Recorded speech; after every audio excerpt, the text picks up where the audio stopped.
servant of our living God to share the word. Amen. Amen. Praise the Lord. Thank you, Sister Helena. And let's pray. Hallelujah. Salamat po, Panginoon. We thank you, Lord, for this precious time that you have given to each one of us, O Lord, to come before your presence, to glorify you, to magnify your holy name, to bring our lives, our heart, and our minds, Lord, even our offerings before you. Father, thank you so much for this privilege, O God, na kami pong muli ay matuturuan mo ng iyong mga banal na salita. And Lord, ako lamang ay iyong instrumento para maipahayag mo ang iyong mga kabutihan at mga plano at mga commands, Lord, sa bawat isa sa amin. I pray, O God, that make each one's heart a good soil, Lord, para doon po maitanim ang iyong mga salita at iyong mamumunga po ng katwiran, mamumunga po ng bunga, Panginoon, na ikaw, Panginoon, ay malulugod, O God. Salamat po. Ito po ang aming samot dalangin sa pangalan ni Jesus. Amen and amen. So, praise God. Sa mapagpalang hapon po sa bawat isa sa atin. Good afternoon po sa ating lahat, even to those who are watching online. Amen. So, everyday po may service tayo, ano? Everyday na may service tayo, everyday na kumakain tayo ng salita ng Panginoon. At praise the Lord dahil nasanay na tayo. Amen. Kaya nga, ngayon nga rin, dadalawa kami ni Bishop na natira dito. So talagang salita lang. O ngayon ako, bukas siya. Alam na this. Hindi nyo na kailangan tignan ang schedule. Alam nyo na. Amen. So we praise the Lord dahil yan. Nag-i-enjoy po tayo sa salita ng Panginoon. At sa hapong pong ito ay pag-uusapan naman natin ang tungkol sa pananampalataya. You know, the word of the Lord says that we are saved by faith. Amen? It's not by good works, it's by faith so that no one will boast. And what does it say in Hebrews chapter 11 verse 1? Hebrews chapter 11 verse 1, tingnan po natin, sabi niya, Now faith is being sure of what we hope for and certain of what we do not see. Ito po ang definition ng faith. Ano po ba ang faith? Ito ay pagiging sure, pananampalataya at certain ka sa isang bagay kahit hindi mo pa nakikita. Amen?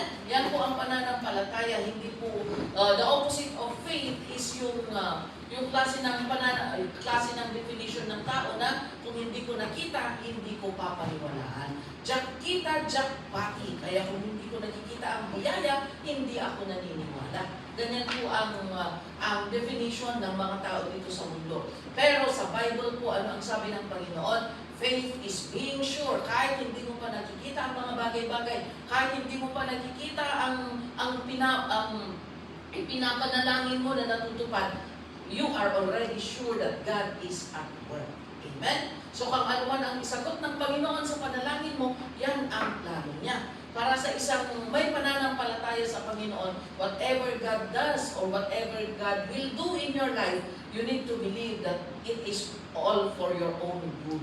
Amen?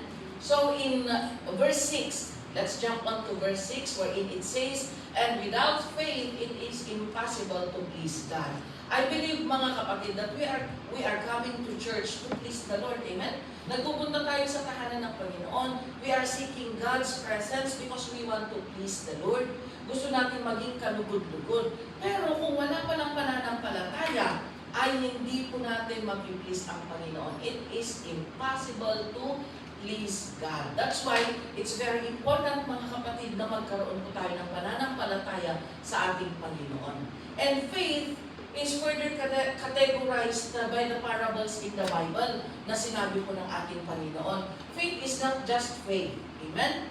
There is a category na kung saan there is a saving faith and there is a hindi po nakakapagligtas na pananampalataya. At titignan po natin dito, meron po binanggit ang Panginoon na little faith at saka great faith. Amen? Kung matatandaan niyo po, yung sa DTC po ninyo is little faith is Peter's faith. Bakit? Dahil yun yung pinagalitan ni Jesus si Peter. It's because of na-experience niya yung miracle, pero kalaunan pinagdudahan niya. Kaya yan, sabi ng Panginoon, you of little faith. And little faith cannot save. Amen? Hindi po nakakapagligtas ang faith. Sabi ng Panginoon, it is impossible to please God without faith, but let's make sure that our faith is not little. Okay? So, assessment tayo ngayon. Paano natin malalaman? So, paano natin malalaman kung yung faith po ba natin ay anong kategory ba? Little kaya yung faith natin or great yung faith natin? At nasa Bible rin lang ang kasagutan. So, little faith. Ano ang characteristic ng little faith? Unang-una, if we are going to open Matthew chapter 8, verse 23 to 27. Sige, ipakita muna natin yung verses. This was the time when Jesus he got into the boat and his disciples followed him. Okay, next please, sunod-sunod. Without warning, a furious storm came up on the lake so that the waves swept over the boat.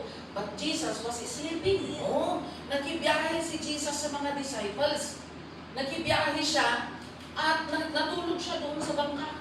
And habang naglalayag sila, ayan, there was a furious storm. Nagngangalit na bagyo. At alam nyo naman ang mangyayari kung may bagyo, di ba? Just like when we are traveling from here to Discovery Bay or here to Puyo. Nandito ang mga taga-island girls natin. From the island of Puyo. Kung magbabiyahe ka na may bagyo, syempre anong mangyayari sa bangka? Anong tawag nito? Ganun-ganun ka niya. Anong tawag na ang Tagalog nun? Alon-alon ka na yung ginaganon ka na, hinampas-hampas yung bangka mo. Siyempre, matitilapon ka talaga. At nandun si Jesus natutulog habang ninenervyos yung mga disciples. Ikaw ba naman anong tawag nito? Alon-alon kung hindi ka naman ninenervyosin. Amen? So, ninenervyos na sila, natatakot na sila dahil para silang ulubog. Pero si Jesus was sleeping. So, what happened next? Sabi niya na, the disciples went and woke him up. Ginising nila, Jesus, save us. We're going to drown. Malulunod na tayo. Malmas na yun. Nakaturog ka pa lang. Malulunod na tayo, ay tulog ka pa. Sabi nila kay Jesus. And so in the next verse, what happened? He replied, you of little faith. Bakit? Why are you so afraid? Bakit kayo natatakot? Merong significance itong tanong ng ating Panginoon. Sabi niya, kayo talagang maliliit ang pananampalataya. Bakit kayo takot? Sabi ng Panginoon. Alam niyo, unang karakteristik ng isang maliit na pananampalataya of little faith is, sige, flash mo yung number 1. Ano yun? Lack of realization that the Lord's presence gives security. Nakalimutan nila na kasama nila si Jesus sa bangka. Kaya kahit sana, alam mo na kasama mo ang makapangyarihang Diyos. Alam mo na kasama mo ang tagapagligtas. Bakit ka nga naman matatakot? Di ba? Kaya tama. Why are you so afraid, you of little faith? Alam nyo na kasama nyo ako. Alam nyo na ako yung pwedeng makapagpatigil sa wind, makapagpatigil sa bagyo. Kaya ganun nga ang kanyang ginawa. Doon sa last verse, tignan natin, sabi niya, he stood up and he calmed the sea. The previous verse. Ano ang ginawa niya? Then he got up and rebuked the winds and the waves, and it was completely calm. You see? So nakalimutan, little faith is forgetting that you are in the hand of God. Kaya bawat tayong mananampalataya, meron sana tayong level na di balik, kahit na dumating ang bagyo sa buhay, kahit na ma-terminate ka. Meron sa mga kapatid natin na dumating kagabi, ano? Kahit ma-terminate tayo, Jesus is on the boat. Amen? Jesus is on the boat with you. Huwag mong kakalimutan. Kasi kung matatakot ka, magnenervyos ka at magpapanik ka, that is a sign that you have little faith. If you know that you believe in God, then believe in Him even in stormy days. Amen? Kung may bagyo, alam mo, God will take full control. Amen? Kung ikaw pa, ang tawag, news pa lang na may bagyo, ikaw na yung panic to the max.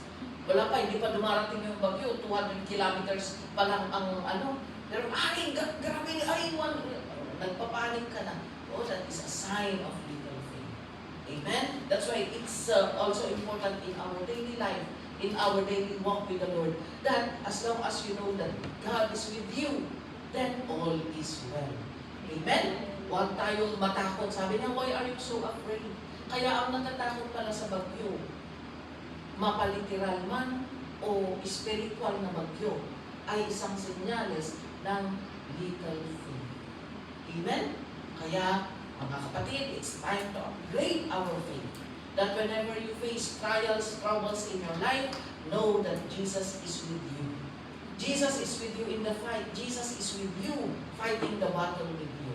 He is actually fighting your battle, not you. Wala kang participation. And He is going to win your battle. Amen? Yan po. Lack of realization. Nakakalimutan natin na nasa atin ang presensya ng Panginoon. Yan po ang isang unang karakteristik ng little faith. Ano pa? In Matthew chapter 14 verse 22 naman, tignan natin. Ano naman ang nakalagay dito sa Matthew chapter 14 verse 22? Ito naman yung naglalayag na naman yung disciples. Okay? Naglalayag na naman sila. So immediately Jesus made the disciples get into the boat and go on ahead of Him on the other side. Ito namang senaryo, kanina kasama nilang naglalayag si Jesus. Ngayon naman pinauna sila ni Jesus. Pinauna sila ni Jesus, okay, you go on ahead. And while He dismissed the crowd, and then what happened in the next verse? After He had dismissed them, He went up on the mountainside by Himself to pray. Nanalangin muna si Jesus. Sabi niya, okay, mauna kayo.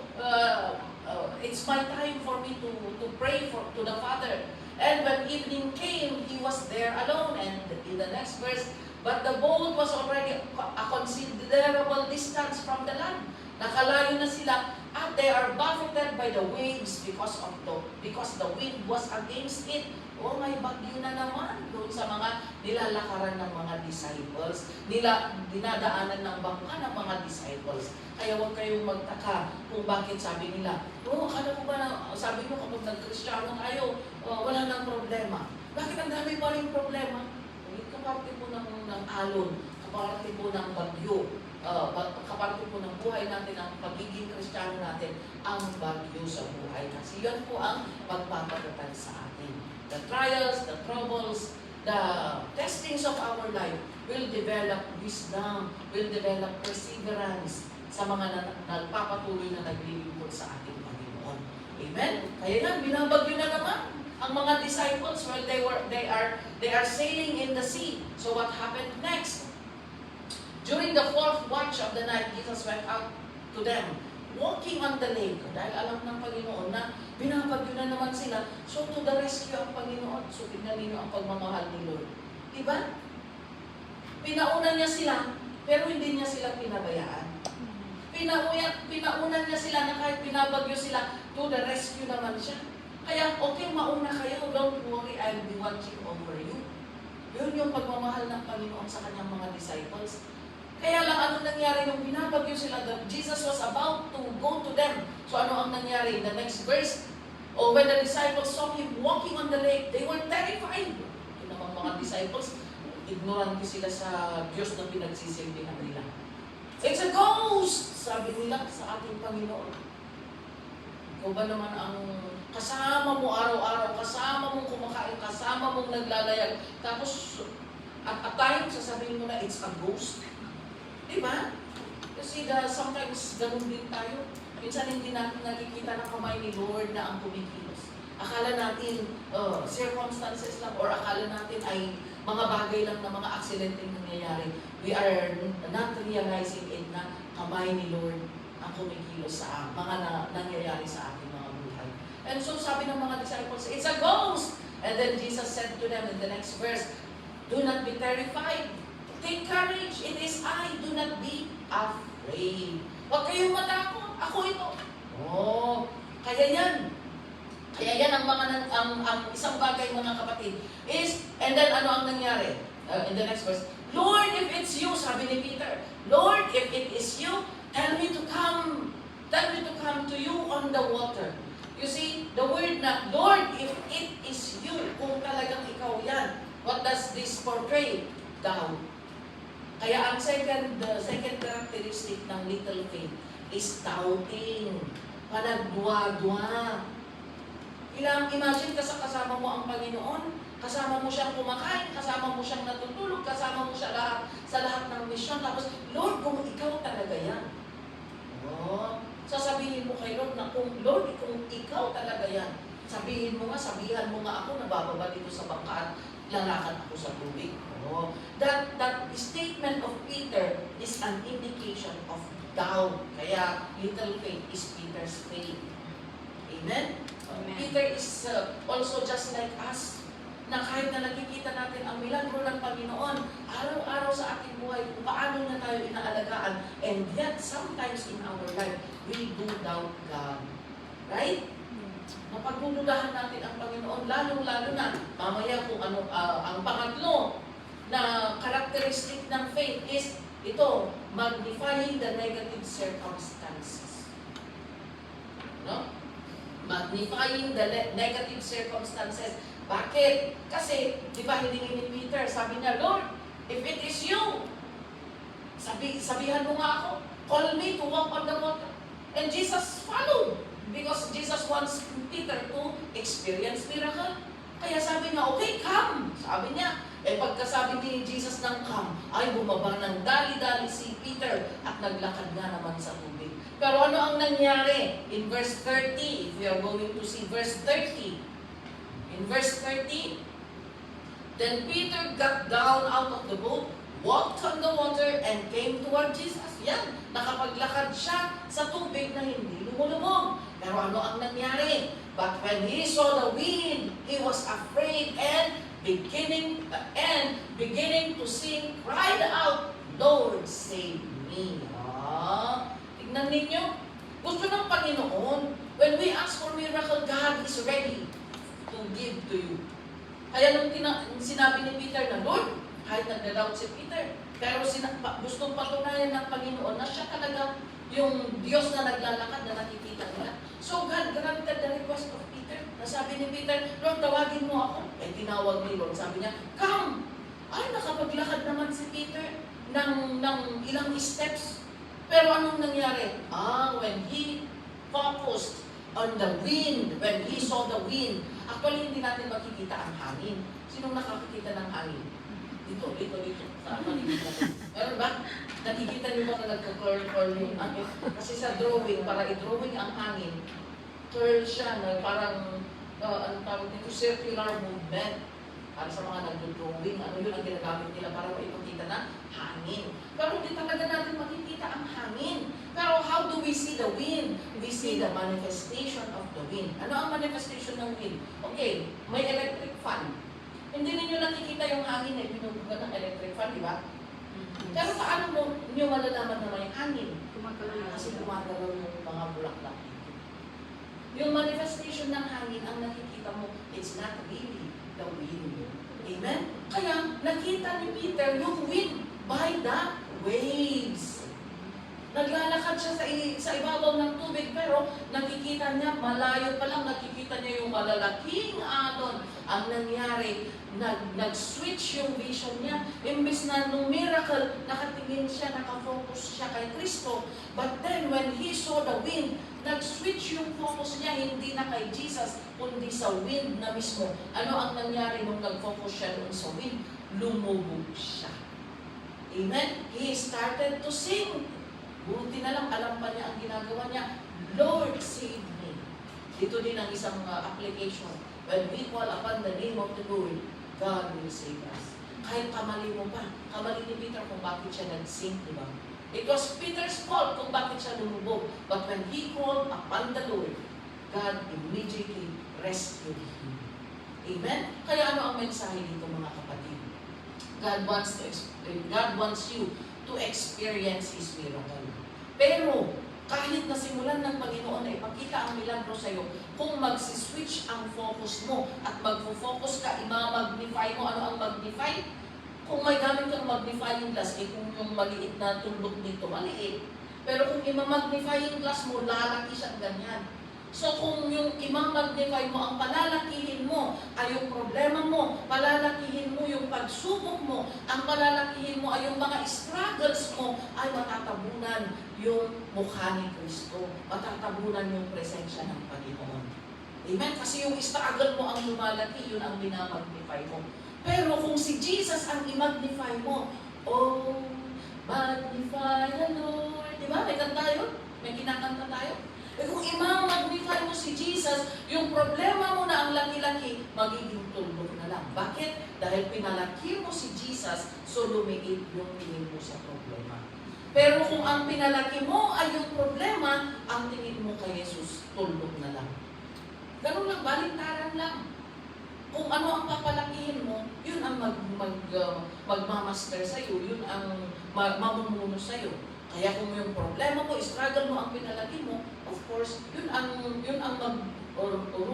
mag-rule sa isip mo at saka sa puso mo. But if you magnify God, God will dominate. God will bring about the solution to your problems. Amen? Amen. Hallelujah! So yan po, yan ang mga characteristics ng little faith. Little. Sinong taga-Ifugao dito? Little faith. Okay? That these are just some of the common manifestations or common characteristics of little faith. And do not forget in 2 Corinthians chapter 5 verse 7 that as believers we do not live by Faith. we live by faith and not by sight. Ano ang ibig sabihin? We live by faith. Yung makay, hindi yun natin nakikita, pinapaniwalaan natin at hindi tayo nabubuhay sa kung anong nakikita lamang natin. Amen? Yan. Okay, we go naman. Meron pa palang isa. Worrying. Isa pa na manifestation or isa pa na characteristic ng little faith. Pag-worry, ano ang pag-worry sa Tagalog? Pag-aalala. Pag-aalala o pagkakaroon ng maraming alalahanin. Remember that in Matthew chapter 6 verse kung sisimulan natin sa 25 to 30, na sabi ng tao, paano? Lahat ng needs nandito po sa Matthew, Nandito sa Matthew lahat, sabi nga, kung kailangan nyo ng tahanan, kailangan nyo ng gamit, kagaya ng ginagawa ng Panginoon. Yung mga ibon hindi naman nagtatanim, pero bakit kaya sila nabubuhay? Diba? Bakit nabubuhay ang mga ibon? Pinapakain ni Lord. Amen? Bakit yung mga damo, bakit yung mga wild plants, tumutubo sila? Pinapakain, inaaruga ng ating Panginoon. Kaya sabi ng Panginoon, kayo pa ba? Kayo pa ba na aking nilalang? If we are going to open Matthew chapter 6 verse 30, kayo pa ba na aking nilikha sa pamamagitan ng aking mga kamay ang kababayaan ko? Sabi niya, if that is how God clothes the grass of the field, which is here today and tomorrow is thrown into the fire. Kung paano inaalagaan ng Panginoon ang mga wildflowers or grass of the field, na ngayon nandyan, temporary lang, ngayon nandyan, pero wala na naman. So if that is how God takes care of the grass of the field, sabi niya, na mawawala din naman, will He not much more clothe you of little faith?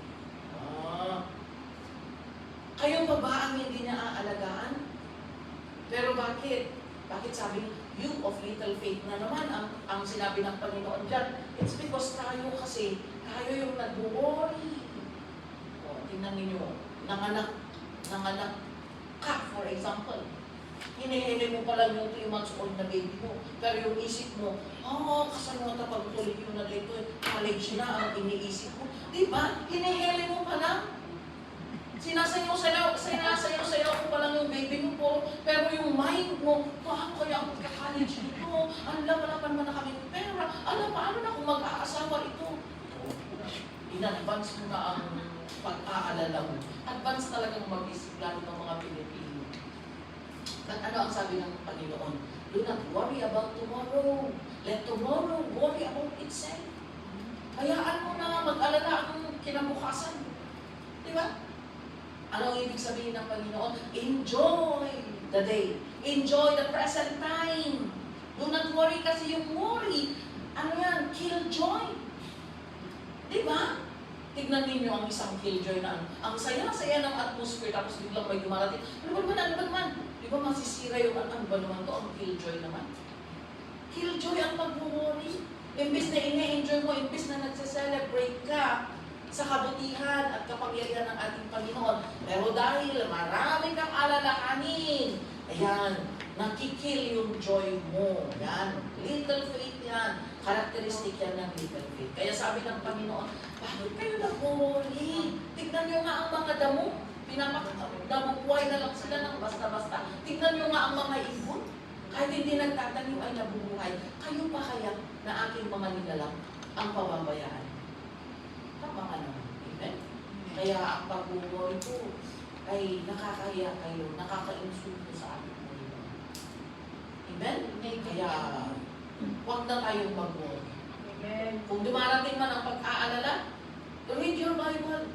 Read your Bible in Matthew chapter 6. Start in chapter 6. Tignan din mo yun.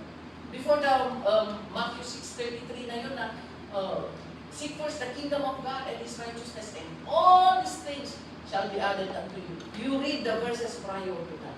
Makikita mo doon na kung hindi pinapabayaan ni Lord ang mga nilalang niya na nawawala din naman sa isang iglang, tayo pa kaya na nilikha ng kanyang sariling mga kamay. Amen? So, little faith is worrying ay isang karakteristik ng pagkakaroon po ng little faith. Little faith. Amen? Okay, punta naman tayo sa great faith. Yan ay ilan lamang sa mga karakteristik ng little faith. Okay, as we read our Bible, mas marami pa tayong makikita. And doon naman sa great faith, o paano natin malalaman? Ay, pastora, parang praise the Lord kung walang karakteristik ng little faith sa iyo. Pero it's good to know what is great faith naman. O, kung sa DPC natin, ang great faith is Abraham's faith. Okay? Malalaman natin ito mamaya. Ano ang great faith naman? It is believing even in the midst of pain. Naniniwala ka na nanampalataya ka. Ang great faith ay pananampalataya kahit na nasasaktan ka. Great faith is pananampalataya, paglilingkod, paniniwala sa Panginoon kahit na may pinagdadaanan kang sobra-sobrang struggle sa buhay mo, pero naglilingkod ka pa rin. Ano ang example nito? In the book of Matthew chapter 8 verses 5, this is the faith of the Mark chapter 5 verse 25 to 34. Yan. Ito yung babae who had been bleeding for 12 years. Imagine for 12 years, para sa aming mga babae, kapag lumampas ng 7 days ang aming monthly period, there's something wrong. Kasi wala na sa normal count ng menstrual flow. Kaya kung lumampas na yan, manghihina kami, lalo na yung may mga hormonal imbalance. Kapag 1 month na dinudugo sila, ay ang putla-putla nila, napaka-pale nila, at madali silang makito. And imagine a woman bleeding for 12 years. Imagine ang 12 years. Hindi 12 months, 12 years. And during that time, ang isang babae na nagdurugo, madumi sa harap ng mga tao, madumi sa lipunan. So this woman is an outcast already. 12 years ba naman na dinurugo ka? So talagang outcast na siya. Meron na siyang sakit na hindi masolusyonan ng mga doctors. Ubos na ang kanyang kayamanan because she's been seeking for medication, pero walang nangyari sa kanyang sakit. So, and then, nanghihina pa siya, and then outcast pa siya. Dirty siya. She is not among the crowd. Okay? She had suffered a great deal under the care of many doctors, you see.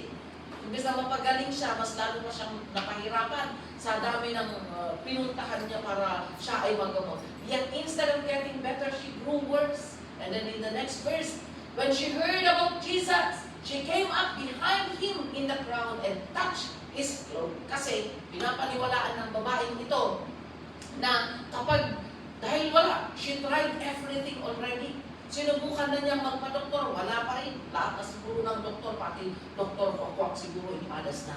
Pero wala pa rin, to no avail pa rin. And so in her heart and thought, sabi niya, if I would only touch the edge of the cloak of Jesus, yung laylayan ng damit ni Kristo, ako ay gagaling, sabi niya. Kung mahahawakan ko lang ang laylayan ng damit ni Kristo. And so when she heard that Jesus is passing by, ano ang ginawa niya? Nagpursigi siya. Siguro sa hina ng katawan niya, pagapang na siya. na naglakad patungo doon sa kung nasaan dumadaan si Kristo. And imagine kung nakaluhod na nagkumagapang o kaya kahit pa nakatayo tapos mahina ka, ang daming mga tao na gustong lumapit kay Jesus, eh baka may stampede ka pa doon, matumba ka pa at maapakan ka. Pero talagang pinagpursigihan niya na lumapit kung nasaan si Jesus, and she touched the cloak of Jesus. And what happened? Sige, sundan nyo ang ating sinasabi. What happened? Immediately her bleeding stopped and she felt in her body that she was freed from her suffering. Nung nahawakan na niya yung laylayan ng damit ni Kristo, nag-stop yung kanyang pagdurugo dahil yun yung pananampalataya niya. Remember, di ba ang sabi niya, kung mahawakan ko lang ang laylayan ng damit ni Jesus, magagaling ako. Yun yung pananampalataya niya. And it so happened, as you believe, kung ano ang pinagpaniwalaan mo, yun ang mangyayari. Yun ang sabi ng ating Panginoon. Yung pananampalataya mo, kung ano yung pinapaniwalaan, it shall be done according to your faith. Kaya tama. Sabi niya, kung mahahawakan ko yung laylayan ng damit ni Kristo, I will be healed. And lo and behold, nangyari. Nung nahawakan niya yung laylayan ng damit ni Jesus, her bleeding stopped and she was freed from her suffering. Imagine for 12 years na naghihirap ka. Praise the Lord, dahil nalaman niya. Nalaman niya, napakinggan niya na dumadaan si Kristo. And so what happened? Naramdaman ni Jesus yung power na lumabas sa kanya. At sabi niya, who touched me? Sino ang umawag sa akin? Tama naman yung sinabi ng mga disciples. Sabi nila, Lord, sa dami ng mga tao, paano namin malalaman kung sino umawag sa iyo? Oo nga naman. Di ba, kung maraming tao bunggo dito, bunggo doon, accidentally or unintentionally, nakahawakan yung damit o kaya yung mga part ng body ng isang tao. Kaya tama naman yung sagot ng mga disciples. Sa dami ng mga tao sa paligid mo, paano namin malalaman kung sino ang bumawag sa iyo? Narinig ng babae na hinahanap ni Jesus kung sino ang umawak sa kanya. And umamin siya, sabi niya, ikay sa akin, my Lord, ako ang umawak sa iyo. Ano ang sabi ng Panginoon sa kanya? Woman, your faith has healed you. You see? Great faith. It is believing in the power of God even if you are in pain. Even if you are in your stormy days in your life, believing in the Lord, kahit na parang wala nang kapag-asa ang buhay mo, that is great faith. Kahit parang wala ka nang nakikitang liwanag para sa sitwasyon mo, kahit sinasabi nila na, ay, ang mga terminate, hindi makakahanap ng amo. Activate great faith. Amen? Minsan tatakutin tayo ng mga comments ng tao eh. Ay, kung ganyan ang nangyari sa'yo, ay, wala. Yan ang edad mo, ay, wala. Diba? Ilang taon ka na ba? 65, ay, wala na. Close na. Diba? Minsan sa overconfidence ng mga commenters, diba? Minsan parang believable.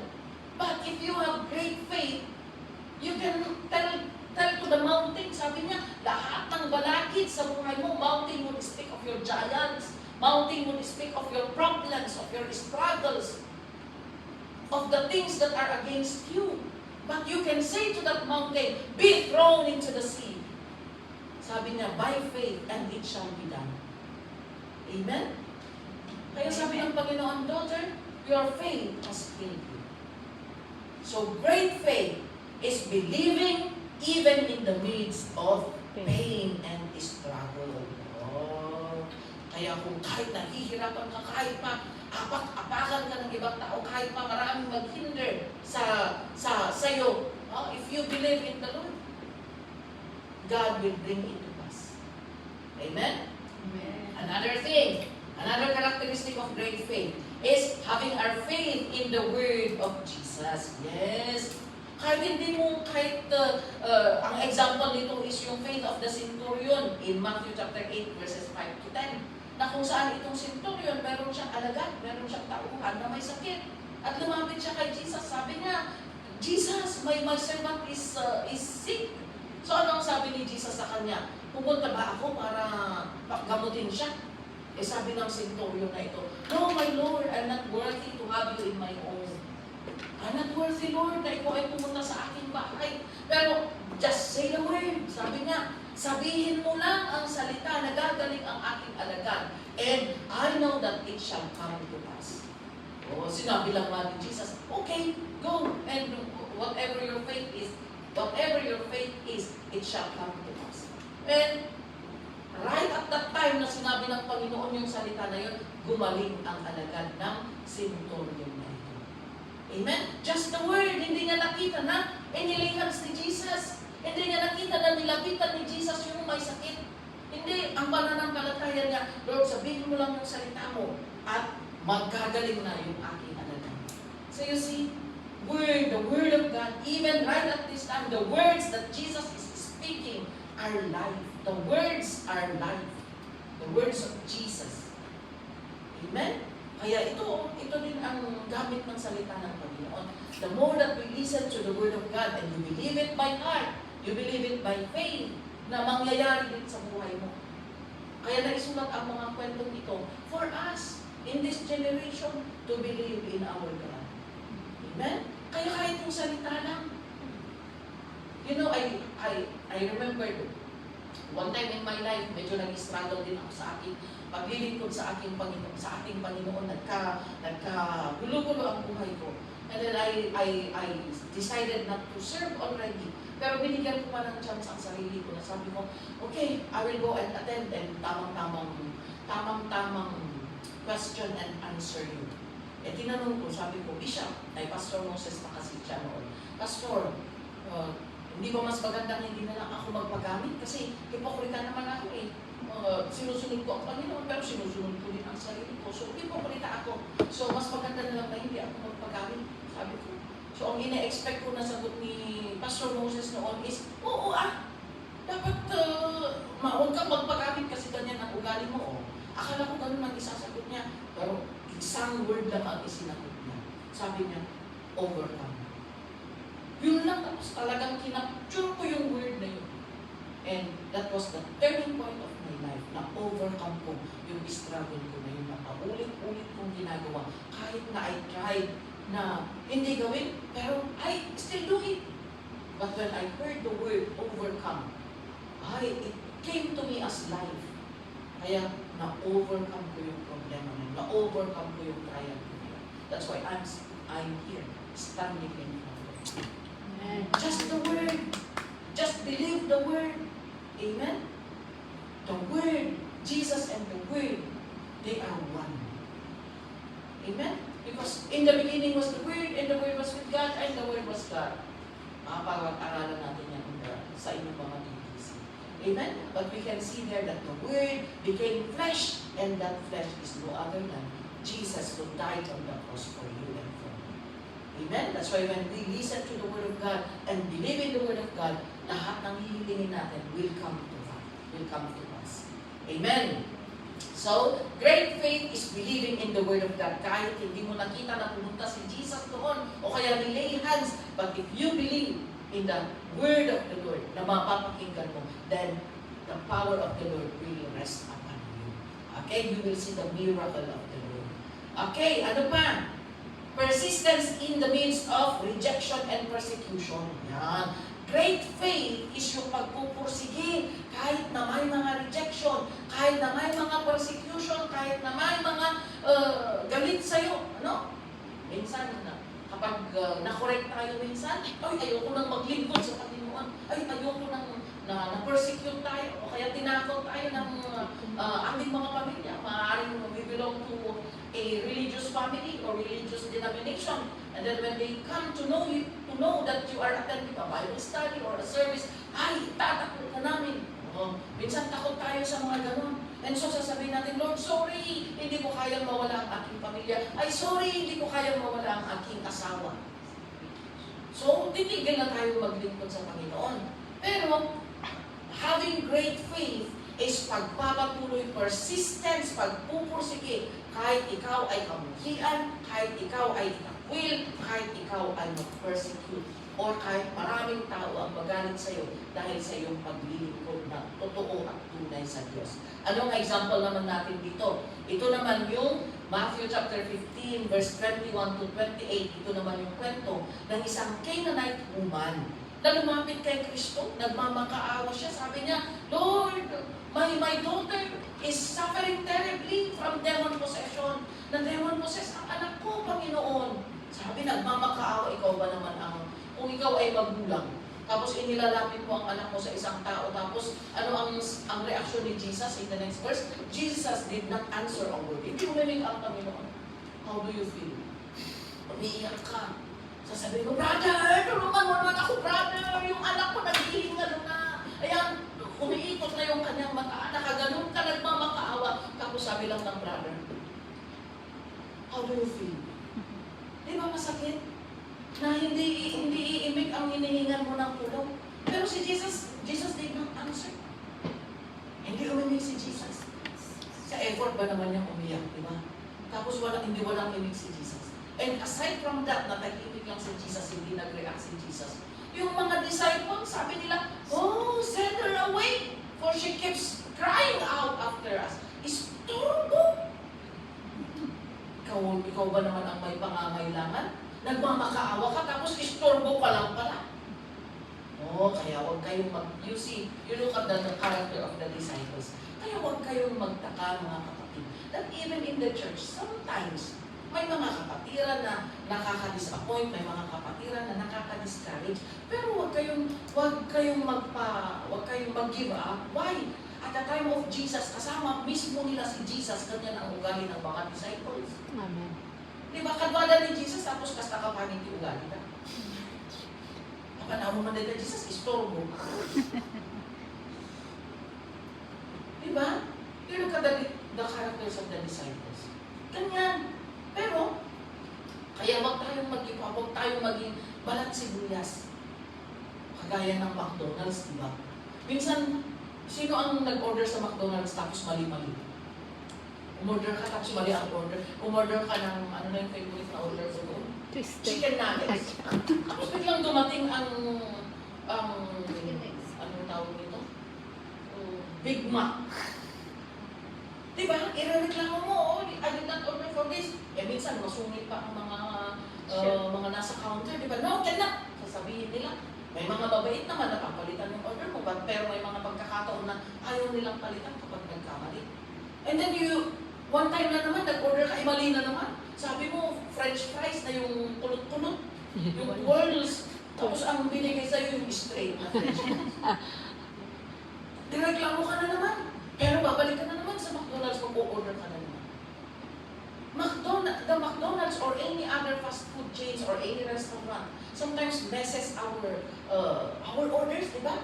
Pero pabalik-balik naman tayo na kumakain doon at nag-o-order pa rin. Kahit mali-mali ang kanilang binibigay. Eh bakit naman sa church? Pagkamali lang ang isa, eh ayaw mo na. Forever. Di ba? Eh bakit sa McDonald's makailang ulit na nagkamali, pero binabalik-balikan mo? Eh bakit sa church? May nasabi lang na konting bagay, ayoko na! Forever. Bakit ang unfair naman? Oh, diba? So, sana po mga kapatid, huwag tayong, we need to, it is God. It is God na sinasamba po natin. Kaya whatever happens, focus on God. Makita ko man ang mga kahinaan namin, even kami ng mga pastors ninyo, may mga kahinaan kami, hindi po kami perfect people. There are times that we also have our own moods. Makikita nyo kami nakasimangot, makikita nyo, maririnig nyo kami nagagalit. But then focus on the Lord. Focus on the Lord. Amen? Amen. Hallelujah. So, yan ang ginawa ng mga disciples. Paalisin mo nga yan. So, dalawa na, strike 2 na sila. And then, ano pa ang nangyari? Nakiusap ulit yung babae. Sabi na, sige na, Lord. Pero ano ang sabi ni Jesus? Oh, nagsalita na si Jesus. Sa wakas, hindi na silent si Jesus. Ano ang sabi niya? I was sent only to the lost sheep of Israel. Oh, ako ay sinugo lamang para sa mga Israel, para sa tao ng Diyos. Because Canaanites are not Israelites. Okay? Hindi sila Israelites, hindi sila Hudyo, mga Canaanites. Pero itong Canaanites lumalapit kay Jesus, nagpapakumbaba. Pero ano ang sabi ni Jesus? Oh, hindi ako para sa inyo. Para lamang ako sa mga sheep of Israel. Para sa mga tao lamang ng Israel. How do you feel kung kunwari, nakalakay ang mga pagkain? Sanay ka sa weekdays na na kung ano ang nakalakay, pagkainin mo lahat. Biglang pumunta ka sa ibang days. Akala mo ganun pa rin. So, pumulot ka, kinagat mo na. Tapos sasabihin sa'yo na, uy, pang music lang yan. Hindi ka naman music. Hindi ka, ibang ministry ka for example. Uy, pang music lang yung pagkain na yan. So, how do you feel? Di ba nakaka-offend? Nakaka-offend na akala mo, kaparte ka, kasali ka, pero hindi pala. Amen? So, strike 3 na. Hindi naka-umimik si Jesus, pinapaalis pa ng mga disciples, tapos nireject pa ni Jesus. Sabi niya, hindi ako isinuko para sa inyo. I am only for the lost sheep of Israel. So, all the more na nagpakumbaba itong babae, talagang nagpupursige itong babae, talagang nangangailangan siya ng milagro from Jesus. And so the woman came, knelt before him, Lord, help me, she said, nagpapatulong pa rin. And he replied, fourth strike, sabi ni Jesus, it is not right to take the children's bread and toss it to their dogs. Nainsulto na siya. Nainsulto siya. Hindi tama na kunin yung tinapay ng mga anak para itapon sa mga aso. Kanina, rejection. Ngayon naman, insult.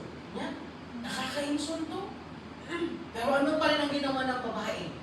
Yes, Lord! Sabi niya, nagpatuloy pa rin. Kahit aso na ako. Pero pati aso, Panginoon, kung may nanguhulog, yun pwede nilang kainin. Ang ibig sabihin, kahit yung mahuhulog na lang, Panginoon, kung hindi ninyo ako bibigyan, yung kahit katiting na pag-asa, katiting na milagro, yun na lang ang hinihingi ko. Nagpursige pa rin ito babae, hindi pa rin umalis, hindi pa rin niya iniwan si Jesus. Despite na ilang strike ang ginawa sa kanya. Ilang pag-insulto, ilang pagtalikod, ilang pagpapaalis ang ginawa sa kanya. Pero ano ang nangyari in the end? Then Jesus answered, Woman, you have great faith. Ay, hallelujah.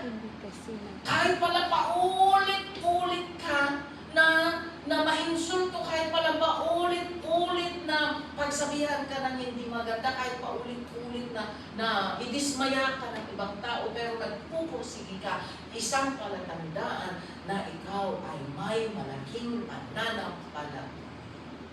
Kaya sabi niya, Woman, you have great faith.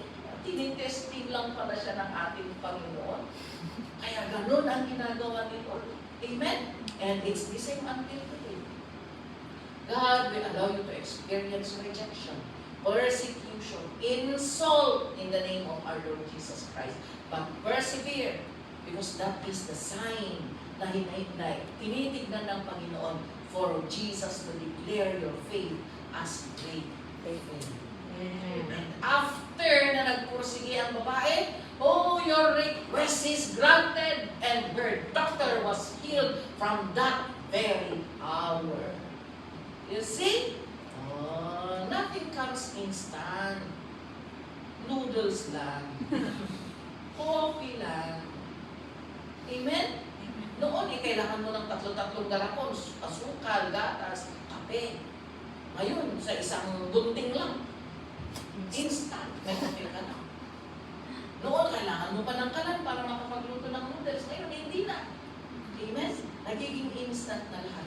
But when it comes to spiritual things, we go through the process of transformation. We go through the process of perseverance. Pero ang sarap naman ng balik.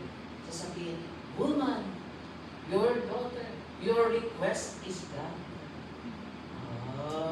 Kaya kung may hinihiling po tayo sa Panginoon at parang naghihirapan tayo or maraming testing sa ating dinaraanan, just go through it in faith. Lord God, the Lord God who allowed you to walk there will sustain you because God will never give you something that is beyond your capacity to endure. Amen? Amen. Kaya, kung dumadaan ka sa pakupakong daanan, remember that God is with you. Kagaya ng footprints in the sand, di ba? When things are good, dalawang pares. Naglalakad, dalawang pares sa sand ang nakikita. Nung bad times na, isa na lang. Nagreklamo tuloy itong tao. Sabi nga, Lord, nung kagalakan, kasama kita. Pero bakit ngayong paghihirap, isang paa na lang, isang pares ng paa, ng footprints ang nakikita ko. Bakit, Lord, iniwan mo ako? Eh, anong sabi ng Panginoon? Shh, anak, sabi, hindi mo yan paa. Paa ko yan. Because I carried you. In bad times, kung bakit isang footprints ang nakikita doon, it's not yours. Kay Jesus yun. Sa ating Panginoon yung pa na yun, buhat-buhat ka ng ating Panginoon. Kaya nakakaya mo ang problema mo because Jesus had been carrying you. Amen? And we do not take the credit. Kung hindi si Jesus ang humahawak sa'yo, hindi mo kaya yan. Matagal ka nang nag-give up. Matagal ka nang masira. Pero we praise the Lord because God has been carrying us in our bad times, in our hard times. Amen? Kaya yan, great faith. Great faith is persistence in our faith. Persistence sa paglilingkod sa Panginoon.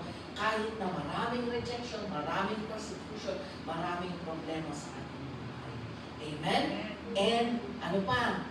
Great faith is, bakit hindi na ilagay? Another sign of great faith is giving in the midst of great need. Yan. Pagbibigay. Yan ang pagbibigay kahit may pangangailangan ka, pero nagbibigay ka pa rin sa Panginoon because it is but proper to give God the glory even in our finances. Oh, that is a sign of great faith. Remember yung babae, the widow, na sabi ng Panginoon, nailagay ko ba yung verse dyan? Ito ba? Meron ba?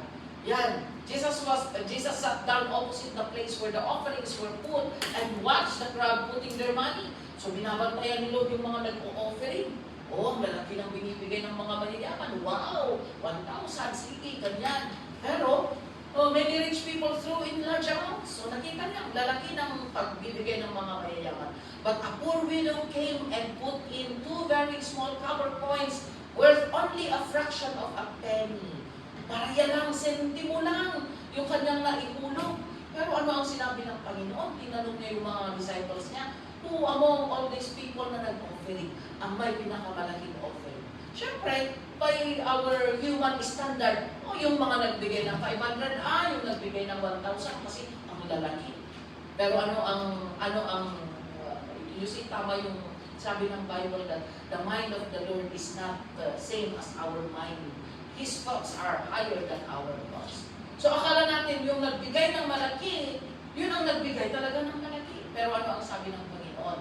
They all gave out of their wealth, but she, sabi ng kay Jesus, itong babaeng ito, itong widow na ito, itong nagbigay ng 2 sentimo, ang nagbigay ng mas malaki. Why? It's because out of her poverty, she put in everything, all she had to live on. Ang hirap na nga na niya naghihirap na nga. Pero, yun na lang ang pera niya. Pero, gusto niya pa rin maglingkod, gusto niya mag-worship sa Panginoon. And so, kahit na yun na ang ikamatay niya, wala na siyang pangkain. Pero inilagay pa rin niya doon para mapapurihan ang Diyos. She gave higher offering than those who gave thousands. Kasi yung mga mayayaman, 1,000 yung kanilang nilagay, pero may 1 million sila sa bangko. Diba? Maaaring 5,000 ang kanilang nilagay, pero may 5 million naman sila sa bangko, baka billion pa nga eh. Kaya wala. Kumpara sa 2 copper coins, 2 sentimo, pero yun na lang ang pera. Pero inilagay mo pa sa basket just to praise God. So sabi ni Jesus, itong widow na ito, siya ang nagbigay ng mas malaki. Amen?